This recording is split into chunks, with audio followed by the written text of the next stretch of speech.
आम चारिपाखरे दुनियाटा केमिति सबुबेले बदलुची केबे भाबिछंती कि गोटे जिनिस देखु देखु जेमितिकी जादुरे पूरा नुआ जिनिसटे हेई जाउची किंतु एहा जादू नुहे एहा पछरे अछि विज्ञान।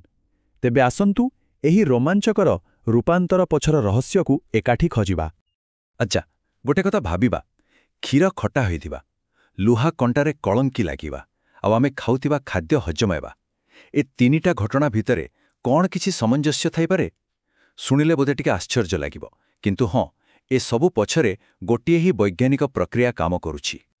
आउ सही साधारण सूत्रटी हेउछि रासायनिक प्रतिक्रिया। हाँ ठीक शुणिले ए प्रत्येक रूपांतर पछरे गोटे बहुत शक्तिशाली प्रक्रिया लुचि रहिछि जाहाको आमे विज्ञान भाषारे रासायनिक प्रतिक्रिया बोली कहिथाउ। तेबे सरल भाषारे कहिबाकू गले रासायनिक प्रतिक्रिया हेउछि एमिति एक प्रक्रिया जेउथिरे किछि जिनिस मिसी पूरापूरी नुआ गुण थिबा एक जिनिस तयारी करंती। एमिति भाबंतु जेमिति केक तयारी हेउछि आमे मैदा अंडा आउ चीनी नेउ किंतु शेषरे जहा मिले ताहा एक स्वादिष्ट केक जहार गुण सेही मूल जिनिसगुड़िकठारु संपूर्ण अलगा बस सेया। किंतु प्रश्न हेउछि गोटे रासायनिक प्रतिक्रिया घटुची बोली आमे जानिबा केमिति किछि संकेत अछि कि? हाँ निश्चय अछि। चलंतु सेही संकेत गुड़िकु टिके देखिबा जहा हमकु एही रासायनिक परिवर्तन विषय सूचना दिए। मुख्यतः एमिति चारिटा संकेत अछि। जदि कौनसी पदार्थर अवस्था बदलुछि माने कठिनरु तरल हेउछि किंबा तार रंग पूरा बदली जाउछि किंबा हुए तो सेथिरु किछि गैस बाहरुछि आउ शेषरे जदि तापमात्रा बढ़ुछि किंबा कमुछि तेबे बुझी नेबाकू हेबो जे सेठी एक रासायनिक प्रतिक्रिया घटुछि। अच्छा एही सबु परिवर्तन विषय कथा हेबा पाई वैज्ञानिक मानकर निजर गोटे खास भाषा अछि। एमिति एक संक्षिप्त उपाय जहा द्वारा बड़ बड़ कथाकू भी सहजरे आउ ठीक भावरे कुहा जाई पारिबो। चलंतु सेही भाषा विषय टिके जानिबा। गोटे उदाहरण देखिबा जितेबेले एक मैग्नेशियम फिताकू अम्लजानर उपस्थिति रे जला जाए यह मैग्नेशियम ऑक्साइड रे परिणत हुए। हाँ कथाटा तो पूरा ठीक किंतु सुनिबाकू टिके बेसी लंबा लागुनी कि? सतरे एमिति छोट छोट कथा पाई एते लंबा लंबा वाक्य कहिबाटा टिके कष्टकर। सिथिपाई तो वैज्ञानिक माने गोटे बहुत सहज आउ संक्षिप्त उपाय बाहर कले। आउ सेईटा हेउचे एइटा देखंतु थारे से लंबा वाक्यटा केमती गोटे छोट आउ सुंदर शब्द समीकरण रे बदली गला। एइटा पारा सबुठु सहज उपाय पढ़िबाकू भी सहज आउ देखु देखु बुझी भी होउची। एही शब्द समीकरणर मुख्यतः तीनिटा भाग। प्रथमे जेउ जिनिसगुड़िकु प्रतिक्रिया आरंभ करंती सेगुड़िकु कुहा जाए प्रतिकारक। मझिरे थिबा तीर चिन्हर अर्थ हैला एथिरु उत्पन्न हुए आउ शेषरे जो नुआ जिनिस तयारी हुए ताकू कुहा जाए उत्पाद।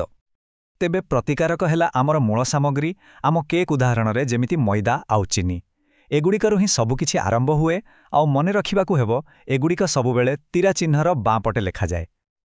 आउ उत्पाद सेईटा हैला आमर शेष फल माने आमर तयारी होई जाइथिबा केक। एगुड़िक सबुबेले तीर चिन्हर डाहण पटे लेखा जाए जहा देखाए जे कौन नुआ जिनिस तयारी हैला। हाउ तेबे शब्द समीकरण तो बहुत भल किंतु आमे कौन एहाकू आउडी छोट करि परिबा एमिति एक भाषा तयारी करि परिबा जहाकू सारा दुनियार सबु वैज्ञानिक बुझी पारिबे? उत्तर हेउछि हाँ निश्चय करि परिबा। एथिपाई आमकू शब्द बदलरे रासायनिक संकेत व्यवहार करबाकू पड़िबो आउ एहा हेउछि सबुठारु शक्तिशाली उपाय। एटा केवल जागा बंचाइनी बरং एक विश्वस्तरीय भाषा तयारी करे। दुनियार जेकोसी जगार एमजीर अर्थ सबुबेले मैग्नेशियम ही रहिबो। तेबे आम उदाहरण को फेरी आसिबा। एठी मैग्नेशियम होइजिबो एमजी अम्लजान हेबो O2 आउ मैग्नेशियम ऑक्साइड हेबो MgO।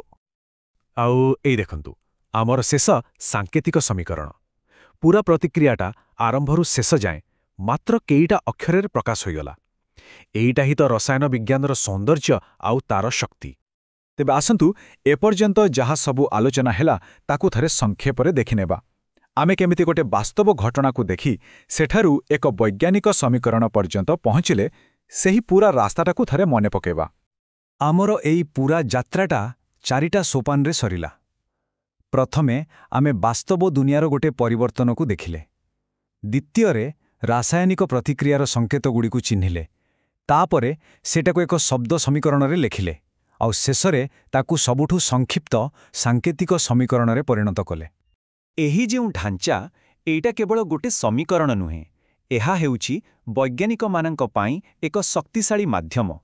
ଏହି ଉପାୟରେ ହିଁ ସେମାନେ ବଡ଼ ବଡ଼ ଜଟିଳ ପରିବର୍ତ୍ତନକୁ ସହଜରେ ଆଉ ସ୍ପଷ୍ଟ ଭାବରେ ବୁଝାଇ ପାରନ୍ତି। କିନ୍ତୁ କଥାଟା କ'ଣ ଏତିକିରେ ସରିଗଲା? ଆମେ ଯେଉଁ ସମୀକରଣ ଲେଖିଲେ mg + O2 = mgO, ସେଇଟା କ'ଣ ପୂରା କାହାଣୀ କହୁଛି? ନା, ଏହା ଭିତରେ ଆଉ କିଛି ଲୁଚି ରହିଛି। ଚାଲନ୍ତୁ ସମୀକରଣକୁ ଟିକେ ଭଲ ଭାବରେ ଦେଖିବା। ବାମ୍ ପଟେ ମାନେ ପ୍ରତିକାରକ ପଟେ 2ଟା ଅମ୍ଳଜାନ ପରମାଣୁ ଅଛି, କିନ୍ତୁ ଡାହାଣ ପଟେ ଉତ୍ପାଦରେ କେବଳ ଗୋଟିଏ। ଏଠି କିଛି ତ ଗଡ଼ବଡ଼ ଲାଗୁଛି, ନାହିଁ କି? ବିଜ୍ଞାନ ଭାଷାରେ ଏମିତି ଅସନ୍ତୁଳିତ ସମୀକରଣକୁ କୁହାଯାଏ ସୂଚକୀୟ ସମୀକରଣ ବା ସ୍କେଲିଟାଲ ଇକ୍ୱେସନ୍। ଏଇଟା ଆମକୁ ଖାଲି ପ୍ରତିକ୍ରିୟାର ମୂଳ ଢାଞ୍ଚାଟା ଦେଖାଏ, ପୂରା କାହାଣୀ ନୁହେଁ। ଦୁଇ ପଟକୁ ସମାନ କରିବା, ଯାହାକୁ ସନ୍ତୁଳନ କରିବା କୁହାଯାଏ, ସେଇଟା ହେଉଛି ଏହାର ପରବର୍ତ୍ତୀ ପଦକ୍ଷେପ। ଆଉ ସେ ବିଷୟରେ ଆମେ ପରେ ନିଶ୍ଚୟ ଆଲୋଚନା କରିବା। ତେବେ ଆଜିର ଆଲୋଚନାର ମୁଖ୍ୟ କଥା କ'ଣ ମନେ ରହିଲା? ପ୍ରଥମତଃ, ରାସାୟନିକ ପ୍ରତିକ୍ରିୟା ଆମ ଚାରିପାଖେ ସବୁବେଳେ ହେଉଛି। ଦ୍ୱିତୀୟରେ, ଏହାକୁ ଚିହ୍ନିବା ପାଇଁ ସ୍ପଷ୍ଟ ସଙ୍କେତ ଅଛି। ତୃତୀୟରେ, ସମୀକରଣ ଏହାକୁ ବର୍ଣ୍ଣନା କରିବାର ସବୁଠୁ ସରଳ ଉପାୟ। ଆଉ ଶେଷରେ, ସଙ୍କେତ ସେହି ଭାଷାକୁ ସାରା ଦୁନିଆ ପାଇଁ ଗୋଟିଏ କରିଦିଏ। ଏବେ ତ ସଙ୍କେତଗୁଡ଼ିକ ଜଣାପଡ଼ିଗଲା। ତେବେ ଏହି ନୂଆ ଜ୍ଞାନ ସହିତ ଆଖାପାଖ ଦୁନିଆକୁ ଟିକେ ନୂଆ ନଜରରେ ଦେଖିବା। କେଉଁ ଦୈନନ୍ଦିନ ଘଟଣା, ଯାହା ଆଗରୁ ବହୁତ ସାଧାରଣ ଲାଗୁଥିଲା, ଏବେ ଆଖି ସାମ୍ନାରେ ଘଟୁଥିବା ଏକ ଚମତ୍କାର ରାସାୟନିକ ପ୍ରତିକ୍ରିୟା ଭଳି ଲାଗିବ।